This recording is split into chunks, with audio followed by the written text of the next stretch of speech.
ايه الفرق بين الويب سايت والفن؟ وايه الافضل بالنسبه لك؟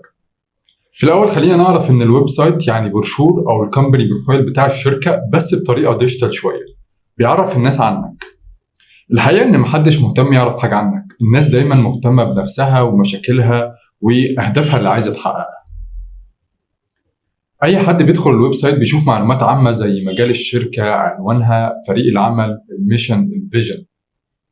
لكن الفن هدفه انك تبيع حل لمشكله حقيقيه بتقابل العميل، وبتعرض مشكلة معينة بتقدم الحل بتاعك عشان تقدر تبيعه. بتضمن حاجات زي تفاصيل العرض، فيديو توضيحي، سعر العرض، آراء العملاء اللي جربت قبل كده. طيب امتى تختار الويب سايت وامتى تختار الفن؟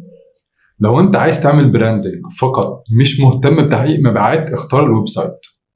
انما لو انت مهتم بتحقيق المبيعات اختار الفن. ولو انت عايز معلومات اكتر في التسويق والمبيعات تابعني عشان تعرف كل جديد. ربنا يوفقنا جميعا.